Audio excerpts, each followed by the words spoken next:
तो हम पढ़ने वाले हैं वेव्स यानी कि तरंगें।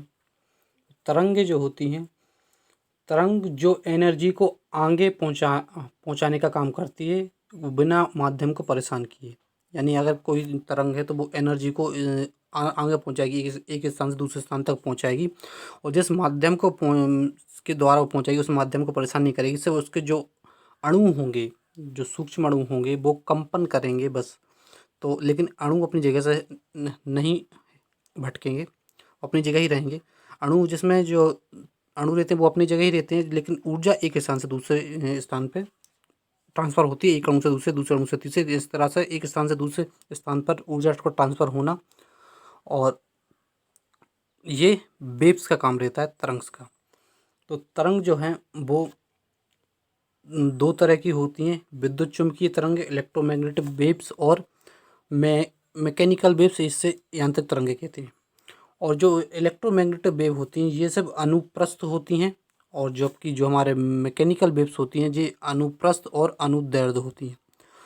तो हम पहले देख लेते हैं कि इलेक्ट्रोमैग्नेटिक वेव्स क्या होती हैं। इलेक्ट्रोमैग्नेटिक वेव्स वो होती हैं जो तरंगें किसी माध्यम के साथ साथ निर्वात में भी चल सकती हैं, वह विद्युत चुम्बकीय तरंगें इलेक्ट्रोमैग्नेटिक वेव होती हैं।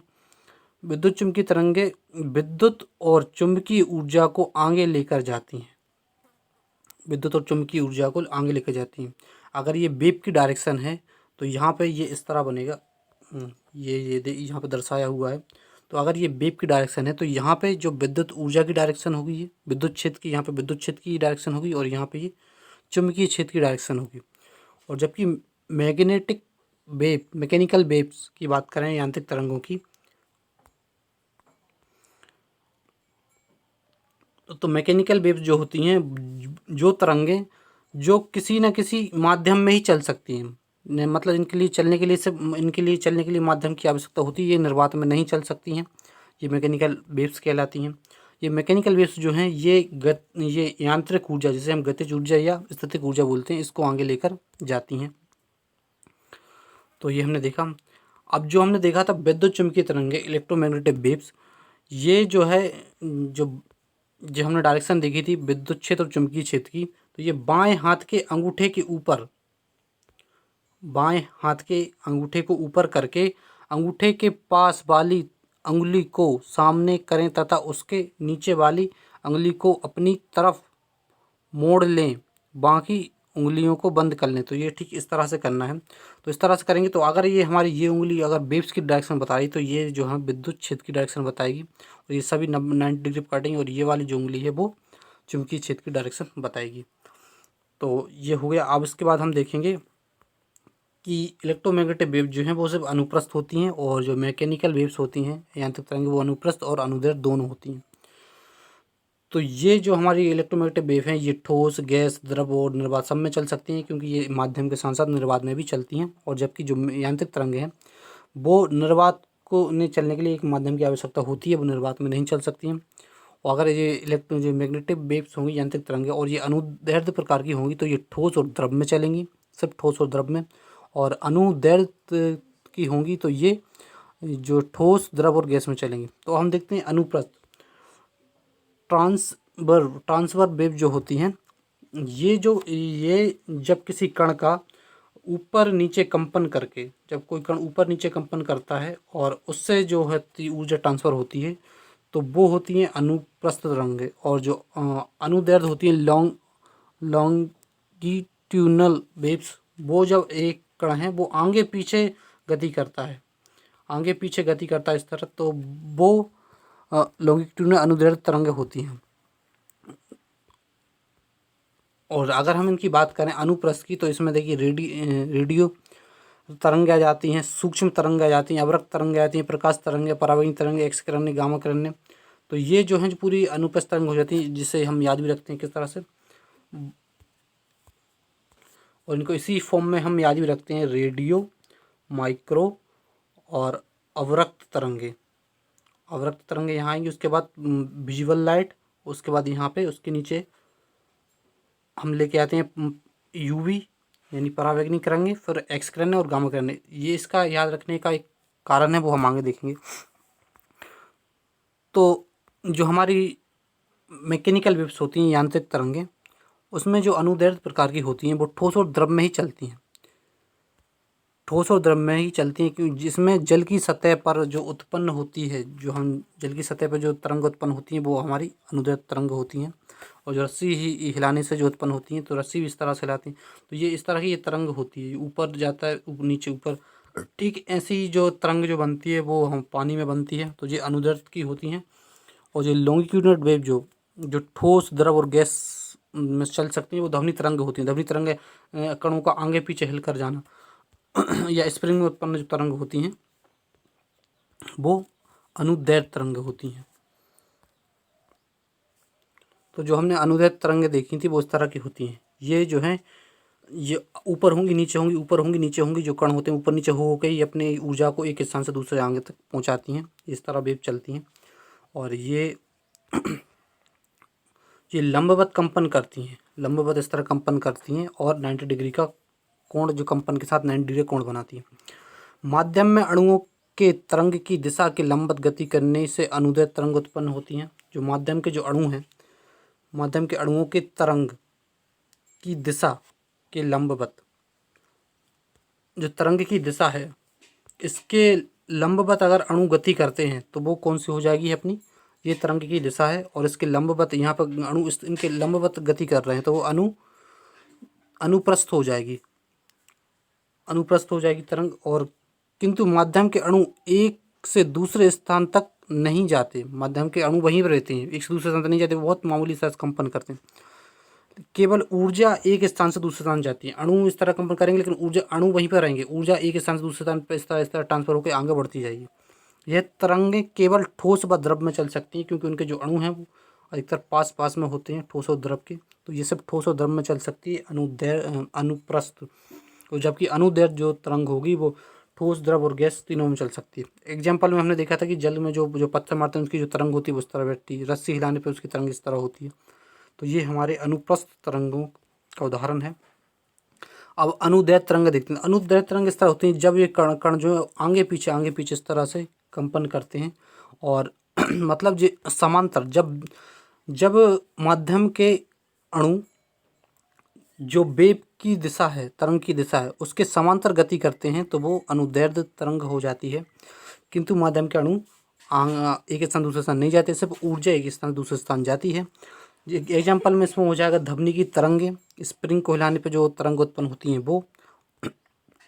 ध्वनि जो है वो यांत्रिक तरंग है और अनुदैर्ध्य तरंग है, जो सभी माध्यम में चल सकती है लेकिन निर्वात में नहीं चल सकती। जबकि प्रकाश जो है वो विद्युत चुंबकीय तरंग है और जो अनुप्रस्थ है, जो सभी माध्यम के साथ निर्वात में भी चल सकती है। तो प्रकाश भी एक प्रकार की तरंग है, तरंग के रूप में हम इसको ले सकते हैं। प्रकाश दो तरह का प्रकृति दर्शाता है, एक तो हमारे तरंग और एक और दर्शाता है। तो प्रकाश एक तो तरंग की तरह प्रकृति दर्शाता है और एक कण की तरह भी प्रकृति दर्शाता है। अब इसके बाद हम देखेंगे साउंड और ध्वनि। तो ध्वनि जो है हमने देखा था, ध्वनि एक यांत्रिक और अनुदैर्ध्य तरंग है। ध्वनि ठोस द्रव गैस तीनों माध्यम में चल सकती है किंतु निर्वात में नहीं चल सकती है। ध्वनि की जो सबसे ज़्यादा स्पीड रहती है वो ठोस में रहती है 6000 मीटर पर सेकंड, फिर उसके बाद द्रव में 1500 मीटर पर सेकंड और गैस में 340 मीटर पर सेकंड होती है। ध्वनि की चाल अधिकतम जो होती है वो सॉलिड में होती है और इसके बाद डायमंड में होती है, डायमंड के बाद स्टील में होती है।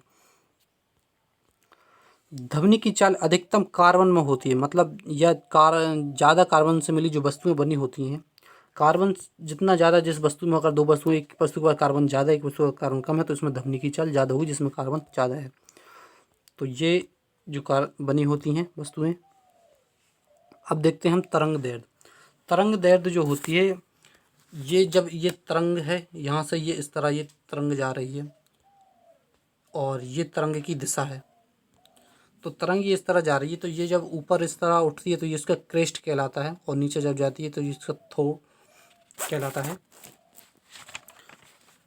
तो तरंग दैर्ध्य की बात करें तो ये इसके जो क्रेस्ट सरंग और इसे बोलते हैं गत और इसे सरंग बोलेंगे। तो जहाँ जहाँ से पैटर्न शुरू हुआ था वहीं पे ख़त्म हो जाए तो वो उसे एक तरंग दैर्ध्य कहते हैं। जैसे कि यहाँ ये क्रस्ट है, क्रस्ट पर आ गए, यहाँ भी ऊपर, यहाँ भी ऊपर, तो ये एक पैटर्न जहाँ से शुरू हुआ था वहीं पे आ गए, यहाँ से शुरू हुआ था और यहाँ पे आ गए, तो ये एक तरंग दैर्ध्य कहलाएगी। तो जिसे हम लैम्ब्डा से इस तरह से दर्शाते हैं तरंग दैर्ध्य को। और या तो फिर हम यहाँ से चले थे और यहाँ आ गए, तो ये भी एक तरंग दैर्ध्य कहलाएगी। लेकिन जो यहाँ से क्रस्ट और ग्रत के बीच में गए तो ये जो हम सब आधी जा पाए, तो ये आधी तरंग दैर्ध्य हो जाएगी, जिसे हम हाफ लैम्ब्डा बताएंगे। तो ये हमारी तरंग दैर्ध्य होती है। इसका मात्रक जो है वो मीटर और एंगस्ट्रॉम और नैनोमीटर होता है। तो दो क्रमागत क्रस्ट और ग्रत के बीच की जो दूरी तरंग दैर्ध्य कहलाती है। या तो दो क्रमागत ग्रत ले लें या क्रमागत क्रस्ट ले लें, तो उनके बीच की दूरी तरंग दैर्ध्य कहती है। लेकिन क्रस्ट से ग्रत के बीच की दूरी जो है वो हाफ तरंग दैर्ध्य कहलाती है। इसका ऐसा ही मात्रक की तो मीटर और एंगस्ट्रॉम या नैनोमीटर होता है। एक एंगस्ट्रॉम बराबर होता है 10⁻⁻10 मीटर। चिन्ह जो है इसका तरंग दैर्ध्य का लैम्ब्डा होता है। आयाम की बात करते हैं। माध्य अवस्था से अधिकतम विस्थापन, जो माध्य अवस्था है उससे जब अधिक विस्थापन हो जाता है तरंग का, तो वो आयाम और जो इसका मात्रक होता है वो मीटर होता है। स्पीड ऑफ अ वेव, तरंग की चाल देखते हैं। तो तरंग की चाल आवृत्ति और तरंग दैर्ध्य की जो प्रोडक्ट होता है वो तरंग की चाल होती है। यानी तरंग की चाल बराबर होती है आवृत्ति इंटू तरंग दैर्ध्य। तो जहाँ पे ये आवृत्ति एफ को दर्शा रहा है, लैम्ब्डा तरंग दैर्ध्य को दर्शा रहा है और भी जो है वो तरंग की चाल को दर्शा रहा है। एक तरंग का तरंग दैर्ध्य जो है 0.3 मीटर है तथा उसकी चाल 40 मीटर पर सेकंड है, तो वह तरंग किस प्रकृति की है। तो हम इसमें इस फॉर्मूले में देखेंगे तो इससे ये इसकी आवृत्ति निकलेगी ये 133.33 हर्ट्ज़।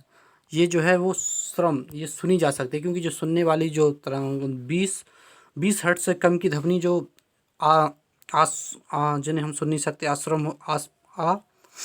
अपश्रय इंफ्रासोनिक होती हैं, और 20 से 20,000 हर्ट्ज़ की ध्वनि जो बहुत जिन्हें हम सुन सकते हैं, और 20 हर्ट्ज़ से ऊपर जो सुपरसोनिक होती हैं। तो ये जो हमारी होगी वो श्रय ध्वनि होगी, और इंफ्रासोनिक आश्रव ध्वनि जो होती है 20 हर्ट्ज़ से कम होती है, जिसे मनुष्य नहीं सुन सकता। और श्रम ध्वनि सोनिक जो ध्वनि होती है वो 20 हर्ट्ज़ से 20,000 हर्ट्ज़ के तक होती है, जिसे मनुष्य सुन सकता है। और 20 हर्ट्ज़ से ऊपर की जो ध्वनि है वो अल्ट्रासोनिक हो जाएगी, पराश्रव ध्वनि, जिसे भी मनुष्य नहीं सुन सकता। यदि ध्वनि की तरंग दैर्ध्य 18 डिग्री और 25 डिग्री तापमान पे इसकी अगर ये तापमान है तो उसकी तरंग दैर्ध्य 17 एम तक होती है। 17 मिलीमीटर से 17 मीटर तक होती है, तथा यह बीच में है, और यह श्रव्य ध्वनि कहलाती है, जिसे हम सुन सकते हैं। अगर मतलब 17 mm से 17 m तक अगर तरंग दैर्ध्य है तो वो हमारी सोनिक हो जाएगी। और अगर इंफ्रासोनिक इससे कम में जाएंगे तो इंफ्रासोनिक हो जाएगी, इससे अधिक में जाएंगे 17 mm से तो ये अल्ट्रासोनिक हो जाएगी। जो इंफ्रासोनिक और सोनिक और अल्ट्रासोनिक तरंगे हैं की चाल जो है वो समान रहती है, इनकी चाल समान रहती है। हाथी, गेंडा, बेल जो बड़े जानवर हैं वो इंफ्रासोनिक पराश्रव ध्वनि का यूज करते हैं, और आश्रव ध्वनि का यूज करते हैं। और कुत्ता, बिल्ली, चमगादड़ छोटे जानवर हैं, ये पराश्रव ध्वनि अल्ट्रासोनिक ध्वनि का यूज करते हैं। 40 जो कुत्ता है वो 40,000 हर्ट्ज़, और बिल्ली 50,000 हर्ट्ज़, और चमगादड़ 120,000 हर्ट्ज़ की ध्वनि का यूज करते हैं। अब देखते हैं पिच या तारत्व की जो है ये सीधी समानुपाती होती है किसकी, आवृत्ति की। आवृत्ति ज़्यादा तो पिच तारत्व ज़्यादा, आवृत्ति कम तो तारत्व कम। पिच कम होती है आवृत्ति कम होती है तो तारत्व कम होगा। जिसमें जो आवाज़ है वो गूंजती है, भारी आवाज़ आती है, यानी जो लड़के और जो मेल होते हैं उनकी जो आवाज़ उनकी पिच कम होती है। और जो लड़कियों की पिच ज़्यादा होती है उसमें उनकी आवृत्ति ज़्यादा होती है और उनकी पिच भी ज़्यादा होती है, जिससे जो आवाज़ जो कम गूंजती है तथा पतली आवाज़ होती है जो उसकी पिच जो है वो ज़्यादा होती है। जो आवाज़ भारी होती है जो गूंजती है उसकी पिच कम होती है। अब देखते हैं लाउडनेस यानी शोर, प्रबलता। तो जो शोर का जो मात्रक है वो है डेसिबल, इसे डेसिबल में नापते हैं या बेल में नापते हैं। तो एक बेल जो बराबर होता है 10 डेसिबल के बराबर होता है। साधारण बातचीत में 50 से 60 डेसिबल का शोर सुन सकते हैं। मनुष्य के साफ सुनने की क्षमता 85 डेसिबल तक की होती है। कान का पर्दा फटना या बहरा होना जब 120 से 130 डेसिबल आवाज़ हो जाती है तो उससे कान का पर्दा फट सकता है, आदमी बहरा हो सकता है, वो कान के लिए हानिकारक होती है। और जो जेट विमान है, जो विमान होते हैं तो उनकी जो ध्वनि होती है वो 140 डेसिबल होती है, लेकिन वो कुछ समय के लिए होती है। तो ये अगर लगातार मिलती रहे तो आदमी बहरा हो सकता है। जब बुलेट बाइक की होती है उसकी जो ध्वनि होती है 80 डेसिबल और अच्छी नींद के लिए 30 डेसिबल की ध्वनि की आवश्यकता होती है। इससे ज़्यादा शोर होगा तो फिर नींद नहीं आएगी अच्छी। और हू हू के अनुसार जो रिहायशी क्षेत्र हैं उनमें अधिकतम जो स्वीकृत शोर है वो दिन में 55 डेसिबल और रात में 45 डेसिबल होता है। ज़्यादा बोलने से ज़ोर से जो ज़्यादा अगर हम ज़्यादा ज़ोर से बोलेंगे तो जो हमारा जो वोकल कॉर्ड है वो ख़राब हो जाता है। अब देखते हैं हम मिसाल की बात करते हैं सुपरसोनिक मिसाल। सोनिक यहाँ से हम बात करें जो ध्वनि की बात होगी सोनिक। तो पराध्वनिक मिसाल यानी कि वह मिसालें जो ध्वनि की गति से भी तेज चलती हैं तो उन्हें हम सुपरसोनिक मिसाइल कहते हैं। तो ध्वनि की जो चाल होती है वो 340.29 मीटर पर सेकंड होती है, उसे हम एक मैक बोल देते हैं। तो इस मैक के द्वारा हम निकालेंगे कि कौन सी जो मिसाइल है वो सुपरसोनिक है और या उससे ज़्यादा है। तो अगर 0.8 मैक से कम की जो होती है 0.1 मैक से कम स्पीड अगर किसी की होती है मिसाइल की तो वो होती है सब सोनिक मिसाइल होगी। और 0.8 से 1.2 मैक अगर किसी की स्पीड है तो वो ट्राइसोनिक मिसाइल होगी। और 1.2 से 5 मैक किसी की है तो वो होगी सुपरसोनिक मिसाइल। और 5 मैक से भी ऊपर किसी की स्पीड होगी तो 5 मैक से भी अधिक स्पीड होगी जिस मिसाइल की तो वो होगी हाइपरसोनिक मिसाइल होगी। तो हमारे जो इंडिया के पास है वो ब्रह्मोस जो है वो एक सुपरसोनिक मिसाइल है और ये जो है वो इंडिया और रूस दोनों ने मिलकर बनाई थी। इसमें ब्रह का जो मतलब है भारत की ब्रह्मपुत्र नदी से और जो मोस है वो मोस्का नदी है रूस की, उससे लिया गया है। इसकी जो चाल है वो 2.8 मैक है, यानी इसे सुपरसोनिक मिसाइल बोलेंगे। इसकी क्षमता 290 किलोमीटर तक जाने की है और इसे भविष्य में 600 किलोमीटर तक पहुंचाने का कोशिश कर रहे हैं। तो सुपरसोनिक का फ़ायदा ये होता है कि ये ध्वनि से तेज़ गति में चलती है जिससे ये रडार के पकड़ में नहीं आती हैं। जबकि भारत के पास अब लंबी दूरियों के लिए अग्नि सीरीज चल है, जैसे अग्नि 5 है जो 5000 किलोमीटर तक जाती है, लेकिन ये सुपरसोनिक से कम स्पीड पर चलती हैं और जिस कारण ये रडार में पकड़ आने की संभावना सुपरसोनिक से ज़्यादा होती है, इनकी जो लंबी दूरी की होती है। जब सुपरसोनिक मिसाइल चलती है तो उसके पीछे हवा का एक बंडल बिखरता है तथा तरंग का रूप ले लेते हैं जिसे शॉक वेव्स कहते हैं। जब सुपरसोनिक चलती है तो यहाँ से ये हवा का ये बंडल ये बिखरेगा, ये एक तरंग का एक रूप ले लेगी जिसे हम शॉक वेव्स बोलेंगे। यदि किसी मिसाइल की चाल हमने देखी ली कौन की कितनी होती है। तो मैक की बात करें तो मैक हम निकालते कैसे हैं? तो मैक निकालने के लिए मैक नंबर जो हम निकालते हैं, मैक नंबर निकालने के लिए हम ऊपर रखें क्या किसी ऑब्जेक्ट, जिस ऑब्जेक्ट के थ्रू हमें निकालना है उसको उस ऑब्जेक्ट की स्पीड, और नीचे रखेंगे हम स्पीड ऑफ साउंड। तो क्योंकि अगर स्पीड ऑफ साउंड अगर इसकी बराबर ही होगी उसकी ऑब्जेक्ट की स्पीड तो 1 मैक आ जाएगा और इससे ज़्यादा होगी तो वो इस वो 1 पॉइंट कुछ आएगा, तो इस तरह मतलब ये हम पता लगा सकते हैं कि उसकी जो स्पीड है ऑब्जेक्ट की वो साउंड की स्पीड से ज़्यादा है, तो उसे हम सुपरसोनिक कैटेगरी में रख सकते हैं। तो इस तरह हम ये यूज करते हैं।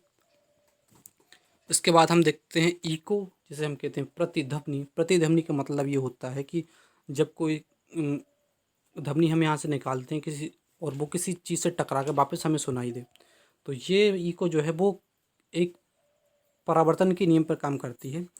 और इसे प्रतिध्वनि सुनने के लिए परावर्तक और जो हमारा जो परावर्तक है और जो बोल रहा है उसके बीच में कितने 17.15 मीटर की दूरी होनी चाहिए। इसमें ध्वनि की चाल 343 मीटर पर सेकंड होना चाहिए। प्रतिध्वनि सुनने के लिए बोलने के बाद सेकंड के 10वें हिस्से यानी 1/10 सेकंड या 0.1 सेकंड का अंतराल होना चाहिए। यानी कोई शब्द बोल रहे हैं हम, तो उसके बाद 0.1 सेकंड का अंतराल दो शब्दों के बीच में होना चाहिए। अगर हमने जो शब्द बोला उसे सुनना है तो जब तक कोई ध्वनि सुनते हैं, जब हम कोई ध्वनि सुनते हैं तो वो हमारे कान पर 1/10वें सेकंड तक उसका प्रभाव रहता है। और इसमें हम क्योंकि ये जो इसमें हम distance equal to speed into time का यूज कर सकते हैं। दूरी बराबर चाल इंटू समय। तो यहाँ पे चाल हम ध्वनि की ले लेंगे। तो जैसे 22 डिग्री सेल्सियस तापमान पर कोई व्यक्ति दीवार से कुछ दूर पर खड़ा है, उसे अपनी आवाज़ 0.1 सेकंड बाद सुनाई देती है, तो उससे अपनी प्रतिध्वनि सुनने के लिए दीवार से न्यूनतम कितने दूर खड़ा होना चाहिए। तो ये दूरी, ये हमने ये फॉर्मूला, तो यहाँ पे ये उसने बताया कि ये उसकी स्पीड है उस टाइम, और साउंड की स्पीड है, और इतने 0.1 सेकंड बाद सुनाई देती है। इसमें दूरी निकलेगी वो 34.3, यानी 1 सेकंड के अंदर जो हमें आवाज़ है वो गई और परावर्तक से टकरा कर वापस आ गई। तो यानी कि ये जो उसने दूरी तय की, ये 2 गुनी यहाँ पे गई ये, और ये 2 तरह की मिल गई। तो यानी परावर्तक को इससे आधी दूरी पे खड़ा होना चाहिए। तो इसमें 17.15 मीटर हो जाएगा, यानी व्यक्ति को दीवार से 17.15 मीटर दूर खड़ा होना चाहिए। एक व्यक्ति एक दीवार से कुछ दूर खड़ा है, उस व्यक्ति द्वारा कुछ बोलने पर उसकी आवाज़ 0.3 सेकंड बाद सुनाई देती है। यदि ध्वनि की चाल 330 मीटर पर सेकंड हो, तो बता ध्वनि ने कितनी दूरी तय की। तो इसमें हम बता सकते हैं ये हमारी चाल हो गई, और ये समय, तो ये दूरी आ जाएगी। और उसके बाद हम देखते हैं गूंज, जिसे रिवर्बरेशन कहते हैं। गूंज जो होती है वो एक लंबी आवाज़, खिंची हुई लंबी आवाज़ होती है, तो उसे कहते हैं गूंज, जो फैली हुई सी आवाज़ गूंज। जबकि इको जो होती है वो एक साफ साफ में टुकड़ों में होती है। जैसे मैंने कोई शब्द बोला तो वो पूरा हो गया शब्द, उसके बाद फिर पूरा हो गया। जैसे कोई शब्द है जी जी, और जबकि जो गूंज होगी वो जी इस तरफ के फैली तरह होगी। तो सिनेमा घरों की जो दीवार है तो वो लकड़ी की इसलिए बनाई जाती है क्योंकि वो गूंज को अपने अंदर अवशोषित कर सके। अब बात करते हैं सोनार की। सोनार को अगर हम इसकी फुल फॉर्म देखें तो साउंड नेविगेशन एंड रेंजिंग इसकी फुल फॉर्म होती है। तो सोनार में ये क्या हम जो पराश्रव यानी अल्ट्रासोनिक तरंगों हैं उनका यूज करते हैं। सोनार भी परावर्तन के नियम पर कार्य करता है, तो इसका यूज जो है समुद्र की गहराई नापने में करते हैं। लेकिन इस सोनार से इससे पहले हम फेदोमीटर का उपयोग करते हैं। अगर हमें समुद्र की गहराई नापनी है, अगर उसके बाद हम सोनार का भी उपयोग कर सकते हैं। समुद्र के अंदर पड़े टूटे डूबे जहाज़ों का पता लगाने के लिए हम सोनार का उपयोग कर सकते हैं। दुश्मन की पनडुब्बी का पता लगाने के लिए हम सोनार का उपयोग कर सकते हैं समुद्र के अंदर, पानी के अंदर। तो पानी के अंदर कुछ चीज़ का पता लगाने के लिए हम सोनार का उपयोग करते हैं। और सोनार का उपयोग सोनोग्राफी, जो अल्ट्रासाउंड में भी इसका उपयोग किया जाता है। अल्ट्रासाउंड में सोनार का नहीं, सॉरी, अल्ट्रासाउंड जो सोनोग्राफी उसमें पराश्रव ध्वनि यानी अल्ट्रासाउंड जो ध्वनि होती है उनका यूज किया जाता है।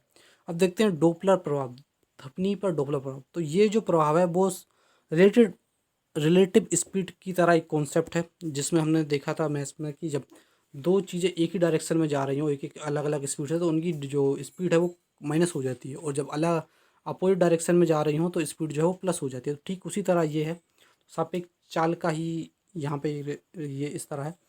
तो अगर ये है इस स्रोत जहाँ से आवाज़ आ रही है, और ये है श्रोता। तो अगर ये श्रोता यहाँ पे खड़ा है और ये इसके बगल में आ रही है, यानी कि जब श्रोता और स्रोत पास आ रहे हैं तो जो फ्रिक्वेंसी है वो हाई हो जाएगी, और क्योंकि फ्रिक्वेंसी के साथ जो तारतम्य जुड़ा होता है, फ्रिक्वेंसी हाई तो तारतम्य भी हाई, यानी पिच भी हाई। और पिच जब हाई होती है तो उसमें जो आवाज़ होती है वो पतली होती है, और जो जब अगर हम दूर जाते हैं तो ये दूर जाएगी तो इसमें फ्रिक्वेंसी लो हो जाएगी और उसकी तारकता भी लो हो जाएगी। तो ये इस तरह होती है। तो ये हमारा डोपलर प्रभाव है ध्वनि पे। एक व्यक्ति रेलवे स्टेशन पर खड़ा है, उसे सामने से आती हुई रेलगाड़ी की आवाज़ कैसे सुनाई देगी? तो उससे जो उसकी जो आवृत्ति क्या होगी, उच्च होगी, उसका तारकता भी उच्च होगा। तो ये चीज़ है, देखिए ये फॉर्मूला है f dash equal to v plus v zero v minus u s into f. तो ये एफ यहाँ पे क्या है, वास्तविक आवृत्ति, जो वास्तविक आवृत्ति है, और जो एफ वन जो आवाज़ी आवृत्ति, जो श्रोता को आवाज़ी आवृत्ति जो महसूस होती है, और भी जो है ये ध्वनि की चाल है, ये दोनों यहाँ पे ध्वनि की चाल है, और भी जीरो जो है श्रोता की, ये श्रोता की चाल है, श्रोता कितना चल रहा है, और भी एस जो है ये ध्वनि जो स्रोत है उसकी चाल है। तो ये वी जीरो श्रोता की चाल और स्रोत की चाल हम पॉजिटिव कब लेंगे, जब दोनों नज़दीक आ रहे हों, ऐसे नज़दीक आ रहे हों, और जब दूर जा रहे हो एक दूसरे से दूर जा रहे हैं अपोजिट डायरेक्शन में हो, तो हम माइनस में लेंगे ये दोनों वैल्यूज़। अगर श्रोता कहीं पर रुका हुआ है तो उसकी जो चाल है वो शून्य हो जाएगी, और स्रोत कहीं पर रुका हुआ है तो उसकी चाल भी शून्य हो जाएगी। तो इस पर एक क्वेश्चन देख लेते हैं कि एक कार एक स्थान पर रुके हुए व्यक्ति से इतने 36 किलोमीटर प्रति आवर की गति से दूर जा रही है। यदि ध्वनि की चाल 340 मीटर प्रति सेकंड हो तथा कार से निकलने वाली ध्वनि की आवृत्ति 500 हर्ट्ज है, तो ध्वनि को उस व्यक्ति की आवृत्ति कितनी सुनाई देगी, यानी आभासी आवृत्ति हमें निकालना है। तो श्रोता वहीं पर रुका हुआ है तो उसकी चाल जीरो हो गई, और ये जो यू एस जो स्रोत है वो 36 किलोमीटर पर आवर से जा रहा था, हम इसे मीटर पर सेकंड में बदलेंगे, लेकिन इसे माइनस में रखें क्योंकि ये दूर जा रहा है श्रोता से। और जो ध्वनि की चाल है 340 मीटर प्रति सेकंड होगी, और जो वास्तविक आवृत्ति है वो 500 हर्ट्ज है, और आवासीय आवृत्ति है, तो इसको जो हम फॉर्मूले में रखेंगे तो हमारी आवासीय आवृत्ति जो है वो निकल आएगी। अब देखते हैं हम साउंड पे, स्पीड पे किस किस की क्या क्या प्रभाव रहता है। तो सबसे पहले हम टेम्परेचर, ध्वनि की चाल पर तापमान का प्रभाव देखते हैं। तो ध्वनि का देखिए, तो तापमान बढ़ने पर ध्वनि की चाल जो है वो बढ़ती है, क्योंकि 0 डिग्री सेल्सियस पर ध्वनि की चाल 332 मीटर प्रति सेकंड होती है, और 22 डिग्री सेल्सियस पे 343 मीटर प्रति सेकंड होती है। यानी तापमान बढ़ेगा, टेम्परेचर बढ़ेगा तो ध्वनि की चाल स्पीड बढ़ेगी। यानी 1 डिग्री सेल्सियस तापमान बढ़ने पर ध्वनि की चाल जो है 0.61 मीटर पर सेकंड बढ़ जाती है। यदि केवल तापमान में वृद्धि करें तो ध्वनि की चाल बढ़ जाएगी, और तो यानी कि ध्वनि की जो चाल है वो होगी समानुपाती रूट टेम्परेचर के। और जहाँ पर टेम्परेचर हम किस में लेंगे, केल्विन में। तो इसे हम इस तरह से लिख सकते हैं कि V1 पहले जो चाल थी, V2 बाद में, और इससे टेम्परेचर जो पहले था और टेम्परेचर बाद में था। तो इस तरह हम कर सकते हैं। तो सूत्र में तापमान को हम केल्विन में लेंगे, और केल्विन जो होता है डिग्री सेल्सियस में तापमान, और प्लस में 273। तो ये इस तरह होता है।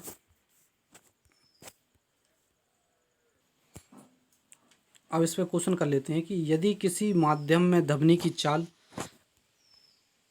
162 किलोमीटर पर आवर तथा उस माध्यम का तापमान 127 डिग्री सेल्सियस है, यदि तापमान में 39 डिग्री सेल्सियस की कमी कर दी जाए तो ध्वनि की चाल क्या होगी। तो यहाँ पे हमें V1 दिया हुआ कि पहले कितनी चाल थी, जिसे हमने मीटर प्रति सेकंड में चेंज कर लिया, और यहाँ पर टेम्परेचर पहले दिया है जैसे हमने केल्विन में चेंज कर लिया, पर हमें यहाँ पर टेम्परेचर जो दूसरा दिया है उसे हमने केल्विन में चेंज कर लिया। इसमें ये कम कर दिया था टेम्परेचर, तो इसमें कम करके जिससे हमने फिर से केल्विन में चेंज किया। उसके बाद ये पूछा कि इसको फिर चाल क्या हो जाएगी, तो हमने ये पूछा तो हम इस फॉर्मूले में इसको रखेंगे, तो इससे हमें इसकी जो वैल्यू जो है वो मिल जाएगी। तो यहाँ पे हम जो चाल जो है मीटर पर सेकंड में रखेंगे और टेम्परेचर केल्विन में रखेंगे। अब देखते हैं ध्वनि की चाल पर आवृत्ति का प्रभाव। तो ध्वनि की जो चाल है उस पर आवृत्ति का कोई प्रभाव नहीं पड़ता है, लेकिन आवृत्ति जिस साउंड की आवृत्ति ज़्यादा होगी वो ध्वनि ज़्यादा दूर तक जा सकती है, और जिसकी आवृत्ति कम होगी वो कम दूरी तय करेगी। अब देखते हैं प्रेशर, ध्वनि पर दाब का प्रभाव। तो ध्वनि की चाल पर दाब का भी कोई प्रभाव नहीं होता है, क्योंकि अगर हवा में अगर हम ध्वनि की चाल देखें तो ये होता है V = रूट में U into P into D. तो यहाँ पे U जो हो जाएगा वो गैसीय अनुपात होगा, और B जो है वो धमनी की चाल है, और D जो है वो घनत्व है। तो अगर मैं धमनी की प्रेशर यहाँ पे बढ़ा दूँ, प्रेशर बढ़ने से तो यदि दाब बढ़ाया जाए तो घनत्व भी ये बढ़ जाता है, यानी ये बढ़ेगा तो यही बढ़ जाएगा, तो ये दोनों एक साथ बढ़ जाएंगे तो ये कोई प्रभाव नहीं डालेंगे। इनमें से कोई एक चीज़ बढ़ती है, अकेला घनत्व बढ़ता तो धमनी की चाल कम हो जाती, अकेला प्रेशर बढ़ता तो धमनी की चाल बढ़ जाती। तो ये प्रेशर बढ़ने से घनत्व अपने आप बढ़ जाता है, इसलिए ये एक दूसरे को बैलेंस कर देते हैं, इसलिए प्रेशर का धमनी की चाल पर कोई प्रभाव नहीं पड़ता है। लेकिन जो घनत्व है, अकेला घनत्व बढ़ा दें तो धमनी की चाल जो है वो घट जाएगी, क्योंकि ये व्युत्क्रमानुपाती होते हैं एक दूसरे से, चाल और घनत्व। अब देखते हैं ह्यूमिडिटी, धमनी की चाल पर आर्द्रता। आर्द्रता जो होती है, जैसे जो वायु है वो उसमें पानी, आर्द्रता यानी जिसमें पानी की उपस्थिति थोड़ी ज़्यादा हो, तो आर्द्रता के बढ़ने पर धमनी की चाल बढ़ती है, क्योंकि हमने देखा था कि सॉलिड में सबसे ज़्यादा होती है, उसके बाद लिक्विड में, और उसके बाद गैस में जो धमनी की चाल होती है। तो ये जो जब इसमें आर्द्रता बढ़ेगी, उसमें यानी पानी की मात्रा ज़्यादा आएगी, तो वो लिक्विड से ज़्यादा सॉलिड की तरफ जाएगी, तो यानी उसमें जो चाल जो है वो धमनी की चाल बढ़ जाएगी। तो धमनी की चाल पर कठोरता का प्रभाव, तो कठोर होना यानी ठोस होने पे धमनी की चाल जो बढ़ जाती है, ठोस की तरफ हम जा रहे हैं। नम्र जो आर्द्र वायु है, उसकी अपेक्षा जो शुष्क वायु है उसका घनत्व ज़्यादा होता है। जैसे हम देखेंगे जो नम्र वायु है, हमें ऐसा लगता है कि उसमें घनत्व ज़्यादा होगा, लेकिन उसमें नहीं। जो शुष्क वायु होती है उसमें घनत्व ज़्यादा होता है, उसमें जो वायु के कण हैं वो ज़्यादा पास रहते हैं, उसमें घनत्व ज़्यादा रहता है। और जो आर्द्र वायु है और जिसमें पानी की उपस्थिति ज़्यादा है उसमें घनत्व कम रहता है। अब देखते हैं हम विद्युत चुम्बकीय तरंगें। अभी हमने यांत्रिक चुम्बकीय तरंग खत्म की, जो साउंड हमने देखा, साउंड के बारे में पढ़ा। अब विद्युत चुम्बकीय तरंगें देखेंगे। तो विद्युत चुम्बकीय तरंगें यानी इलेक्ट्रोमैग्नेटिक वेव्स, जो तरंगें किसी माध्यम के साथ साथ निर्वात में भी चल सकती हैं, वो विद्युत चुम्बकीय तरंगें कहलाती हैं। इसके प्रमुख 7 उदाहरण हैं और हमें इसी फॉर्म में इसको याद रखना है। पहला रेडियो वेव्स, रेडियो तरंगें, सूक्ष्म वेव, माइक्रोवेव्स, सूक्ष्म तरंगें, और अवरक्त तरंगें, इंफ्रारेड वेव्स। उसके बाद हमारा विजुअल लाइट आ जाएगी, विजुअल लाइट में ये विबग्योर आ जाएगा। उसके बाद हमारा अल्ट्रा यूवी रेस, जैसे हम परावैंगनी तरंगें कहते हैं, फिर एक्स रेस और गामा रेस। तो radio, micro, infra, visual, ultra, x, gamma. तो इस तरह हम इसको याद रखना है। तो सर्वप्रथम न्यूटन ने बताया था कि सूर्य का प्रकाश 7 रंगों से मिलकर बना। तो जो विजुअल लाइट जो वो होती है जिसे हम देख सकते हैं, दृश्य प्रकाश है, जैसे हम इस तरह से लिखते हैं विबग्योर। तो violet, indigo, blue, green, yellow, orange और रेड। तो इस तरह से हम इसको लिखते हैं। तो ये जो है वो सन की लाइट है, जो सन से हमें ये 7 प्रकाश मिलते हैं, जिसे हम देख सकते हैं दृश्य तरंगें। सूर्य से आने वाली अवरक्त तरंगें, जो अवरक्त तरंगें आती हैं सूर्य से, वो हमें गर्मी महसूस कराती हैं, उसके गर्मी का आवाज़ होता है। जबकि जो लाइट का बल्ब जो होता है, जो 100 वोल्ट का, उससे जो गर्मी लगती है वो भी उससे जो अवरक्त तरंगें निकलती हैं उससे महसूस होती हैं। जो हीटर होता है उससे भी जो अवरक्त तरंगें निकलती हैं। सूर्य से मतलब किसी ऑब्जेक्ट से हमें अगर गर्मी महसूस हो रही है तो उससे अवरक्त तरंगें निकल रही हैं। सूर्य से आने वाली परावैंगनिक किरणें त्वचा के लिए हानिकारक होती हैं, यानी जो परावैंगनिक किरणें हैं ये त्वचा के लिए हानिकारक होती हैं। और ये परावैंगनिक किरणें की बात करें तो ये 3 प्रकार की होती हैं, और UV C type, B type और ए टाइप। तो जो परावैंगनिक किरणें हैं इनको अधिकतर तो ओजोन परत जो अवशोषित कर लेती है। जो सी टाइप होती है सबसे ज़्यादा खतरनाक होती है, और इसको जो है पूर्णतः अवशोषित हमारी ओजोन परत कर लेती है, इसलिए ये धरती पर नहीं आ पाती है। और जबकि जो बी टाइप जो ओजोन परत होती है ये इसके मुकाबले कम खतरनाक होती है, और ये इसको ओजोन परत जो अवशोषित कर लेती है, लेकिन कुछ मात्रा में ये जो धरती पा जाते हैं, जिससे कि स्किन कैंसर हो जाता है, क्योंकि यूवी रेज जो है वो स्किन के लिए हानिकारक होती हैं। और जो ए टाइप की जो यूवी रेस होती हैं ये कम खतरनाक होती हैं, और पृथ्वी पर सबसे अधिक यही मात्रा में आती हैं, जो विटामिन डी का निर्माण करने में सहायक होती हैं। अब देखते हैं हम जो हमने ये याद किया था, इसको याद करने का मतलब क्या।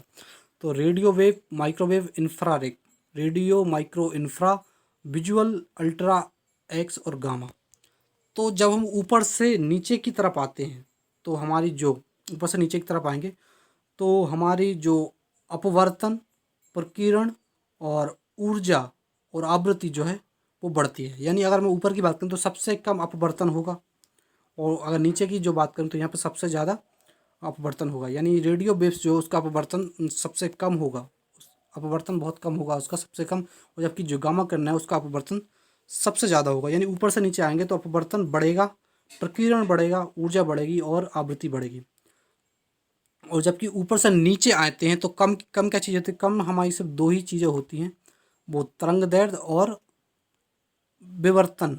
तरंग दैर्ध्य और जो विवर्तन है वो कम होगा, यानी सिर्फ दो ही चीज़ें कम होती हैं, तरंग दैर्ध्य वो विवर्तन ऊपर से नीचे आने पे, और उसके बाद हमारी जो अपवर्तन, प्रकीर्णन, ऊर्जा और आवृत्ति जो ऊपर से नीचे आने पर बढ़ती है। तो अगर मैं जैसे समझाना चाहूँ तो प्रकीर्णन की बात करूँ तो वो रेडियो वेव्स का प्रकीर्णन सबसे ज़्यादा होगा, क्योंकि वो ये ऊपर है, और नीचे आने पर ये रेडियो वेव का प्रकीर्णन कम होगा, क्योंकि ऊपर से नीचे आने पर इसका बढ़ती है। उससे ज़्यादा माइक्रोवेव्स का होगा, उससे ज़्यादा इंफ्रारेड, उससे ज़्यादा विजुअल लाइट का, और फिर अल्ट्रा वेव का, और फिर एक्स रे का, और सब गामा रे का सबसे ज़्यादा जो होगा आवृत्ति होगी, सबसे ज़्यादा उसका प्रकीर्णन होगा, सबसे ज़्यादा ऊर्जा होगी और सबसे ज़्यादा अपवर्तन होगा। लेकिन गामा रेप्स जो ऊपर से नीचे आने पे हमारी जो तरंग दैर्ध्य है वो घटती है और विवर्तन भी घटता है, यानी गामा रेस का तरंग दैर्ध्य सबसे कम होगी और विवर्तन भी सबसे कम होगा। तो ये हमें इसे याद रखना। तो निम्न में से कौन सी विद्युत चुम्बकीय तरंगें हैं? तो देखिए इसमें अल्फा नहीं है, बीटा नहीं है, लेकिन गामा रेस हैं, इसमें हमने देखा।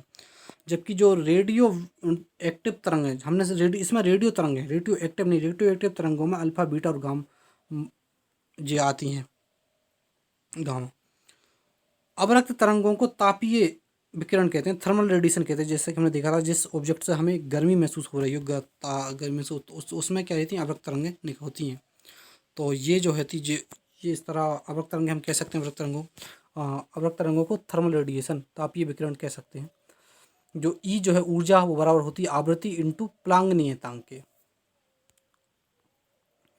अब यहाँ क्वेश्चन है कि 4 तारे हैं, लाल, नीले, हरे, पीले, तो किस तारे का तापमान सर्वाधिक अधिक होगा? तो जिसमें ऊर्जा ज़्यादा होगी उसका तापमान सर्वाधिक होगा। तो ऊर्जा हमने देखा था कि ऊपर से नीचे आने पे ऊर्जा जो है वो बढ़ती है। तो इसमें देखिए ये जो लाल, नीले, हरे, तो ये सब क्या है, विजुअल लाइट। और विजुअल लाइट हमने क्या देखा था, बिब ग्योर। तो बिब ग्योर में देखा था हमने। तो बिब ग्योर में जो जो नीला जो रंग है, जो बी बी वी आई, ये सब इन तीनों को मिला के नीला रंग बोलते हैं।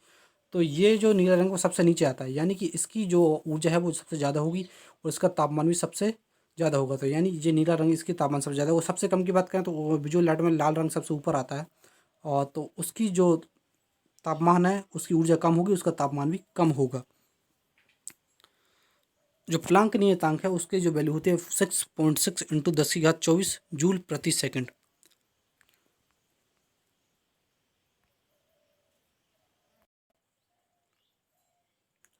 तो अब हम देख रहे हैं बीन का विस्थापन का नियम। बीन का विस्थापन का नियम कहता है कि जब किसी वस्तु को हम गर्म करते हैं तो उससे निकलने वाले रंग का तरंग दैर्ध्य तथा वस्तु का तापमान निर्धारित है। अगर मैं कोई वस्तु इसको गर्म कर रहा हूँ, यहाँ से मैंने इसमें गर्म किया तो इससे जो लाल रंग निकल रहा है, तो इससे लाल रंग की जो तरंग दैर्ध्य, तो लाल रंग की तरंग दैर्ध्य तथा वस्तु का जो तापमान है, यहाँ इस वस्तु को जो गर्म कर रहे हैं इसका जो तापमान है वो नियत रहता है। तो यानी कि लैम्डा इंटू टी, लैम्डा तरंग दैर्ध्य और टी यानी तापमान, तो ये कांस्टेंट रहेगा। तो ये जो है टी यहाँ पे चला जाएगा, यानी कि व्युत्क्रमानुपाती हो जाएंगे। अर्थात तरंग दैर्ध्य और तापमान एक दूसरे के व्युत्क्रमानुपाती होंगे, और तरंग दैर्ध्य ज़्यादा होगी तो तापमान कम होगा, तरंग दैर्ध्य तापमान ज़्यादा होगी तो तरंग दैर्ध्य कम निकलेगा। तो जो हमने याद किया था कि जो रेडियो वो अपनी विद्युत चुम्बकीय तरंगे थे तो ऊपर से नीचे आते थे, तो सिर्फ तरंग दैर्ध्य और जो विवर्तन से वो ही कम होता था। तो वो कम इसीलिए होता था क्योंकि तरंग दैर्ध्य जब कम होगी तो जो तापमान में ज़्यादा होगा। तो अगर मैं विजुअल लाइट की बात करूँ तो यहाँ पर ऊपर आएगा रेड और नीचे आएगा ब्लू जो लाइट आती है। तो इनकी जो ब्लू की ऊपर से नीचे आ रहा है तो ब्लू की जो तरंग दैर्ध्य है वो कम होगी, ब्लू की तरंग दैर्ध्य कम होगी तो इसका तापमान ज़्यादा होता है। यानी जब कोई वस्तु बहुत ज़्यादा तापमान होता है उसका तो वो ब्लू रंग देती है, और जब थोड़ा कम तापमान होता है उसकी तरंग दैर्ध्य ज़्यादा होती है। तरंग दैर्ध्य यानी ब्लू से मुकाबले रेड की जो तरंग दैर्ध्य ज़्यादा होगी तो यानी उसका तापमान कम होगा, और वो रेड और ब्लू में हम देखें। इसीलिए लाल रंग के तारे का तापमान कम होता है और नीले रंग के तारे का तापमान ज़्यादा होता है। जब किसी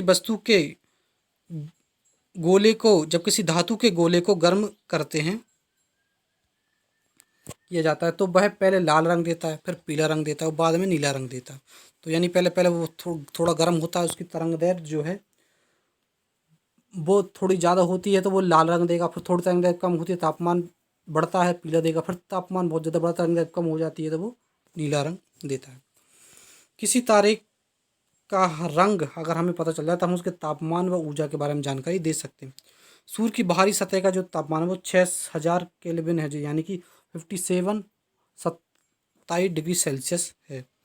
उच्च तापमान मापने के लिए हम पायरोमीटर का उपयोग करते हैं। बहुत ज़्यादा तापमान नापना है तो हम पायरोमीटर का उपयोग करेंगे, जैसे तारों का तापमान नापते हैं तो पायरोमीटर का उपयोग करते हैं। दृश्य प्रकाश जो हमने देखा, दृश्य प्रकाश का जो तरंग दैर्ध्य है वो 390 नैनोमीटर से 3900 एंगस्ट्रॉन से लेकर और 7800 एंगस्ट्रॉन, अगर एंगस्ट्रॉन की बात करें तो 2900 एंगस्ट्रॉन से 7800 एंगस्ट्रॉन तक रहती है। और अगर नैनोमीटर की बात करें तो 390 से नैनोमीटर से 680 नैनोमीटर होती है।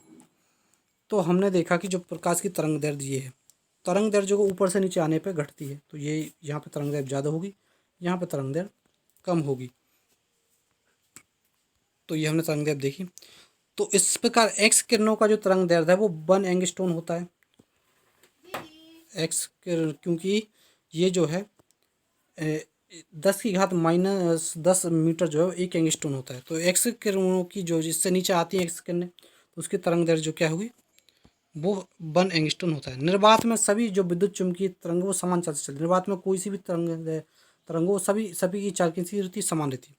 किंतु किसी पारदर्शी माध्यम में रेडियो तरंगें सबसे तेज चलती हैं, क्योंकि रेडियो तरंग की तरंग दैर्ध्य ज़्यादा होती है और यहाँ पे जो ऊपर नीचे आएंगे तो उनकी तरंग दैर्ध्य कम होती जाती है। तो रेडियो तरंग दैर्ध्य ज़्यादा, तो उसकी जो उसकी स्पीड वो, तो उनकी जो पारदर्शी माध्यम में रेडियो तरंगें सबसे तेज तथा गामा तरंगें सबसे धीमी चलती हैं। यानी ऊपर से नीचे आएंगे तो जो जो अगर किसी पारदर्शी माध्यम में देखें तो ऊपर की जो तरंग है वो ज़्यादा तेज चलेंगी और नीचे की कम चलेंगी। किसी भी विद्युत चुम्बकीय तरंग पर कोई आवाज़ नहीं होती। जो विद्युत चुम्बकीय तरंगें हैं उन पर भी किसी पे भी कोई आवाज़ नहीं होता, ना वो प्लस ना माइनस धनात्मक होती हैं ना ऋणात्मक होती है। विद्युत चुम्बकीय सबसे ज़्यादा इनकी चाल निर्वात में होती है, फिर गैस में होती है और फिर द्रव में और फिर ठोस में। जबकि जो हमारी यांत्रिक जो हमारी साउंड है, जो ध्वनि जो यांत्रिक तरंग है, उसकी जो इसकी अपोजिट है, सबसे ज़्यादा उसकी ठोस में होती है, फिर उसकी द्रव में होती है ध्वनि की, फिर उसकी गैस में होती है, निर्वात में तो वो चलती ही नहीं। तो निर्वात में प्रकाश या विद्युत चुम्बकीय तरंगों की चाल जो है वो 2 ये, या फिर हम बात करते हैं 3 × 10⁸ मीटर पर सेकंड या 3 लाख किलोमीटर पर सेकंड कह सकते हैं। सर्वप्रथम विद्युत स्पेक्ट्रम का जो अध्ययन है वो जेम्स क्वार्क मैक्सवेल ने किया था। विद्युत चुम्बकीय स्पेक्ट्रम का जो अध्ययन जेम्स क्वार्क मैक्सवेल ने किया था। विद्युत चुम्बकीय तरंगों के उपयोग की बात करें तो हम जो रेडियो वेव्स हैं जिसके बारे में बताया था मार्कोनी और हर्ट्ज ने, और तो इसके लिए हम रेडियो में इसका उपयोग करते हैं, जो एफएम रेडियो चलाते हैं, टीवी में उपयोग करते हैं रेडियो वेव्स का, डीटीएच में उपयोग करते हैं, रेडियो टेलीस्कोप में उपयोग करते हैं, और कार के जो रिमोट होते हैं उसमें भी, खिलौने छोटी जो कार होती हैं खिलौने उनके, उसमें हम रेडियो वेव्स का उपयोग करते हैं। जो radar, radio radio detection and ranging, जो उसमें भी हम रेडियो वेव्स का रेडियो वेव्स का यूज करते हैं। माइक्रोवेव्स, तो माइक्रोवेव्स इनके बारे में बताया था जेसी बोब्स और मार्कोनी ने। Microwave oven, mobile, wifi, Bluetooth, और जो पुलिस की जो रेडार होती है उसमें हम माइक्रोवेव्स का उपयोग करते हैं। जबकि जो बड़ी चीज़ों की रेडार होती है जिसे हम अपने देश सिक्योरिटी के लिए बॉर्डर पर लगाते हैं उसमें हम रेडियो वेव्स का उपयोग करते हैं। तो ये वायरलेस फ्रेंडली होती हैं माइक्रोवेव्स। अब देखते हैं इंफ्रारेड वेव्स, जिनसे गर्मी निकलती है, जिसके विलियम हार्वेल, जिससे गर्म महसूस होती है। तो वो टीवी रिमोट में हम इसका उपयोग कर सकते हैं, नाइट कैमरा में क्योंकि हमें गर्म चीज़ों को पहचानना होता है, थर्मल इमेजिंग लेजर में भी हम इसका उपयोग करते हैं। फिर उसके बाद है विजुअल लाइट। तो विजुअल लाइट के बारे में न्यूटन ने बताया, और इसका प्रकाश संश्लेषण में उपयोग होता है क्योंकि पौधे विजुअल लाइट के थ्रू ही अपना खाना बनाते हैं। और लेजर में भी हम इसका उपयोग करते हैं, light amplification by stimulator emission और रेडिएशन। तो ये लेजर का फुल फॉर्म हो गया। अल्ट्रा वायलेट रेस यानी कि यूवी रेस जो स्किन को प्रॉब्लम देती हैं, और इसके बारे में रिटर ने बताया था। ये असली व नकली दस्तावेज में अंतर बताने के लिए हम यूवी रेस का उपयोग करते हैं। विटामिन डी बनाने में इसका उपयोग करते हैं। जल को शुद्ध करने में भी हम यूवी रेस का उपयोग करते हैं। एक्सरे, इसमें रोजन ने इसके बारे में बताया। और इसकी जो हड्डियों की जांच करने में हम एक्सरे का उपयोग करते हैं, रेडियोग्राफी में। सिक्योरिटी मशीनों में हम एक्सरे का उपयोग करते हैं। जो हम एक्सरे लेते हैं उसमें एक्सरे एक्स रे, इसीलिए उसका नाम पड़ा था एक्सरे, क्योंकि एक्स किरणों का हम उसमें उपयोग करते हैं रेडियोग्राफी में। सिक्योरिटी मशीनों में सिक्योरिटी के लिए हम उसमें एक्सरे लेते हैं। बेशकीमती जो रत्न हैं उनकी दरारों का पता लगाने के लिए हम एक्सरे का उपयोग करते हैं। और जो सीटी स्कैन या CAT स्कैन में भी इसका उपयोग करते हैं। आणविक संरचनाओं का अध्ययन करने में, कोई अणु है तो उसकी संरचना देखेंगे एक्सरे लेके उसकी किस तरह है। तो भौतिकी का प्रथम नोबेल प्राइज जो है वो रोजन को ही मिला था। और फिर देखते हैं गामा रेस। तो गामा रेस जो है इनका जो कैंसर के उपचार करने के लिए हम इसका उपयोग करते हैं। जैसे पॉल बिलॉड ने इसके बारे में बताया। जैसे कोबाल्ट 60 और गामा, इससे कोबाल्ट 60 और गामा निकाली जाती है। तो इससे PET स्कैन और रेडियोथेरेपी, कैंसर का जो इलाज है हम रेडियोथेरेपी से कर सकते हैं, PT स्कैन और कोबाल्ट 60 और एक्स गामा रेस। तो जो PET जो है वो पोजीशन एमिशन थेरेपी कहलाती है। पूरे शरीर की जांच के लिए हम MRI स्कैन करवाते हैं, MRIN, जो चुंबकीय क्षेत्र का MRI चुंबकीय क्षेत्र का निर्माण, मैग्नेटिक रिसोनेसेंस इमेजिंग होती है इसका मतलब।